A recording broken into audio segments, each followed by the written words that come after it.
Good morning friends, मैं हूं शिव और आप देख रहे हैं एजुकेशन हब। आज हम 10th चैप्टर एसपी का डिविडेंड एंड इंटरेस्ट उसको कंटिन्यू करने जा रहे हैं। और आज का जो टॉपिक हमारा है वो क्या है? Legal provisions on dividend, page number 144 का है। ठीक है, तो लीगल प्रोविजंस ऑन डिविडेंड क्या क्या हो सकते हैं, और उसमें पहला पॉइंट हम लोग क्या करने वाले हैं cover, legal provisions on source of dividend. इसका मतलब क्या कि जब भी कंपनी डिविडेंड डिस्ट्रीब्यूट करती है तो उसका वो डिविडेंड का पैसा आएगा कहां से, वो सोर्स क्या होगा, वो चीजें यहां पे हमें कवर करनी है। मतलब डिविडेंड का पैसा आप किस तरह से कैसे बांट सकते हो, और कौन सा वो कैपिटल होगा, कौन सा वो पैसा होगा जिसके थ्रू हम डिविडेंड डिस्ट्रीब्यूट कर सकते हैं। कैपिटल से तो नहीं करते, लेकिन वो सोर्स क्या होगा, एक्चुअली हम लोग सोर्स पढ़ने वाले हैं। और फर्स्ट पॉइंट उसमें क्या कहता है कि कंपनी में डिक्लेयर पे dividend for any financial year. Dividend तो आप लोगों को सबको पता है कि कंपनी जो इन्वेस्टर्स होते हैं, शेयर होल्डर होते हैं, डिविडेंड इसका मतलब प्रॉफिट का हिस्सा जो उनको दिया जाता है उसको हम डिविडेंड कहते हैं। ठीक है, तो यहां पे हम सोर्स की बात यहां पे क्या बोली जा रही है कि कंपनी कौन से फाइनेंशियल ईयर में किस पैसे से, किस सोर्स से डिविडेंड डिक्लेयर कर सकते हैं। और फर्स्ट पॉइंट इसमें क्या कहता है, करंट ईयर प्रॉफिट। अगर करंट ईयर का प्रॉफिट होगा उससे हम डिविडेंड डिक्लेयर कर सकते हैं, उससे हम डिविडेंड मतलब डिस्ट्रीब्यूट कर सकते हैं। करंट ईयर प्रॉफिट मतलब profit of that year after providing depreciation and transfer to reserve. मतलब जो भी पैसा आपके पास आएगा उसमें आप डेप्रिसिएशन माइनस कर दो, उसमें आप रिजर्व का पैसा ट्रांसफर कर दो, और उसके बाद जो पैसे बचेंगे उसको आप डिविडेंड के रूप में डिस्ट्रीब्यूट कर सकते हैं। फॉर एग्जांपल कि कंपनी ने प्रॉफिट अर्न किया, कंपनी ने प्रॉफिट कितना अर्न किया, 1 लाख रुपीज फॉर एग्जांपल। ठीक है, 1 लाख रुपीज अर्न किया, उसमें से डेप्रिसिएशन हमने माइनस कर लिया। ठीक, कितना, 20,000 डेप्रिसिएशन आपका माइनस हो गया, बचा कितना, 80,000 रुपीज। उसमें से कंपनी ने रिजर्व पे पैसा ट्रांसफर कर दिया, रिजर्व पे समझ लो ट्रांसफर कर दिया, उसमें भी 20,000, तो बचे कितने, 60,000। ये जो 60,000 है ये हमारा डिविडेंड डिस्ट्रीब्यूशन के लिए बचा गया पैसा है, इसको हम डिविडेंड के रूप में डिस्ट्रीब्यूट कर सकते हैं। ये पॉइंट बोला जा रहा है। मतलब करंट ईयर के प्रॉफिट में से डेप्रिसिएशन आप माइनस कर लें, रिजर्व में जो पैसा ट्रांसफर करना था उसको आप माइनस कर लो, और उसके बाद जो पैसे बचेंगे वो हम डिविडेंड के रूप में डिस्ट्रीब्यूट कर सकते हैं। ये एक छोटा सा एग्जांपल लिया छोटे अमाउंट से, चाहे आपको ये बात समझ में आए कि फर्स्ट पॉइंट एग्जैक्टली क्या कहना चाहता है। ठीक है, सेकंड पॉइंट क्या कहता है, out of the profit of any previous year, पिछले साल का कोई प्रॉफिट होगा आफ्टर प्रोवाइडिंग डेप्रिसिएशन। समझ लीजिए कि ये 2019 का हो गया। ठीक है, ऐसे ही 2018 का कुछ प्रॉफिट बचा हुआ है प्रीवियस ईयर का, फॉर एग्जांपल कि 70,000 रुपीज पिछले साल का प्रॉफिट, प्रीवियस ईयर का प्रॉफिट आपके पास है, तो ऑफ कोर्स हम उससे भी डिविडेंड डिस्ट्रीब्यूट कर सकते हैं। मतलब इस साल का प्रॉफिट, पिछले साल का प्रॉफिट, उसमें से कर सकते हैं। या फिर मनी प्रोवाइडेड, जो थर्ड पॉइंट है, money provided by the central और स्टेट गवर्नमेंट।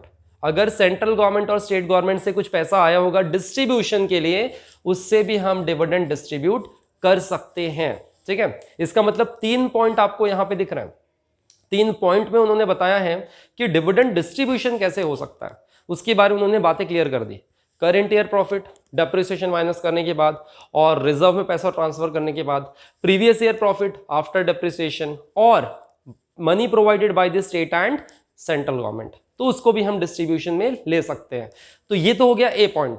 बी पॉइंट क्या कहता है, B point, dividend can be paid out of capital profit. अब ये कैपिटल प्रॉफिट क्या है, कैपिटल नहीं बोला जा रहा है, कैपिटल प्रॉफिट बोला जा रहा है। कैपिटल प्रॉफिट को भी समझना जरूरी है। कैपिटल प्रॉफिट, वहां पे 3 कंडीशन आती है जब कैपिटल प्रॉफिट आपके पास आता है।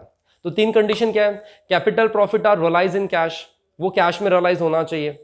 ठीक है, दूसरी बात क्या, article of association of the company permit such distribution. Article में इसके बारे में रूल लिखा हुआ होना चाहिए कि आप कैपिटल प्रॉफिट में से डिस्ट्रीब्यूट कर सकते हैं। तीसरा point, it remain as profit after revaluation. Revaluation आप लोगों ने अकाउंट में पढ़ा था कि एसेट को रिवैल्यूएशन करने के बाद लायबिलिटी, एसेट को रिवैल्यूएशन अकाउंट जो बनाता है, हमारा बनता है एग्जैक्टली, उसको बैलेंस करने के बाद जो अगर कुछ प्रॉफिट बचेगा उसमें से भी हम उस प्रॉफिट को डिविडेंड के रूप में डिस्ट्रीब्यूट कर सकते हैं।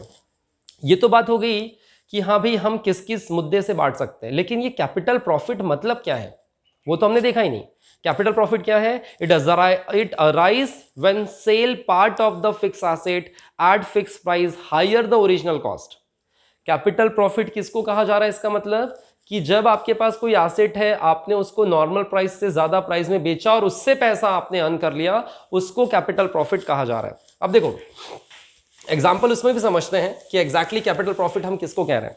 फॉर एग्जाम्पल कंपनी है, कंपनी के पास कोई मशीनरी है, ठीक है, मशीनरी की कीमत जो है वो कितनी है, 5 lakh rupees, machine 5 lakh rupees की आपके पास है, और इस मशीन को आपने फिर सेल कर दिया कितने में, 7 लाख रुपीज में। तो आपके पास 2 लाख रुपए एक्स्ट्रा आए। 5 लाख रुपए की चीज आपने 7 लाख रुपीज में बेची, 2 लाख रुपए का आपका बेनिफिट हुआ, इस पैसे को हम कैपिटल प्रॉफिट कहेंगे। बात समझ में आई कि नहीं? वहां पे वही लिखा है ब्लू बॉक्स में कि capital profit arises sell part of the fix asset at fix price. At fix price में तो आप बेचोगे, ओरिजिनल कॉस्ट से ज्यादा में बेच रहे हो, ओरिजिनल कॉस्ट जो होगा उससे ज्यादा में हम बेच रहे हैं। तो ऐसा हो सकता है क्या? हाँ बिल्कुल हो सकता है। कुछ मशीनरों की कमी होती है तो वो मशीनरी वो ज्यादा रेट में बेच सकते हैं जिसकी मार्केट में बड़ी डिमांड है और वो मार्केट में नहीं मिल रहा है, तो ऐसे कंडीशन में उस एसेट को बेचकर हम ज्यादा पैसे अर्न कर सकते हैं, उसी को कैपिटल प्रॉफिट कहते हैं। मतलब ये 2 लाख रुपए कैपिटल प्रॉफिट है, इससे हम डिविडेंड डिस्ट्रीब्यूट कर सकते हैं। ये बात क्लियर हो गई अब, ठीक है। अच्छा, सी पॉइंट क्या कहता है, dividend can not be paid out of capital. Capital से नहीं पे करना है, कैपिटल प्रॉफिट से पे करना है। कैपिटल जो आपके पास रखा उससे नहीं पे करने बोल रहे हैं, कैपिटल प्रॉफिट से पे करने पड़े, जिसको हम ये कह रहे थे, ठीक है। डी पॉइंट क्या कहता है, dividend can be paid out of free reserve. Free reserve से भी आप पे कर सकते हो। रिजर्व का पैसा जो कंपनी जमा करके अपने पास रखती है, उस रिजर्व के पैसे को हम डिस्ट्रीब्यूशन के थ्रू यूज कर सकते हैं। तो इसका मतलब ये जो पॉइंट यहां था, legal provisions regarding source of dividend, उसमें हमने ये देख लिया कि डिविडेंड बांटने के लिए आपके पास सोर्सेस कौन से हैं, ठीक है। एक तो देख लिया करंट ईयर का प्रॉफिट, प्रीवियस ईयर का profit after providing depreciation of course, state government जो पैसा दिया, कैपिटल प्रॉफिट के थ्रू हम बांट सकते हैं, रिजर्व के थ्रू हम लोग बांट सकते हैं। ये जो पैसे इतने सारे बात हो रही है, इन सब से डिविडेंड डिस्ट्रीब्यूशन हो सकता है, ये बात कहनी है, ठीक है। तो ये था पूरा आज का क्लास जो हमने देखा, आज का वीडियो। इस तरह से नेक्स्ट वीडियो में फिर हम लोग मिलते हैं नेक्स्ट टॉपिक के साथ। तब तक के लिए चैनल पे बने रहिए, चैनल पे लाइक और शेयर जरूर कर दीजिए, ठीक है। मिलते हैं नेक्स्ट वीडियो में, तब तक के लिए जय हिंद।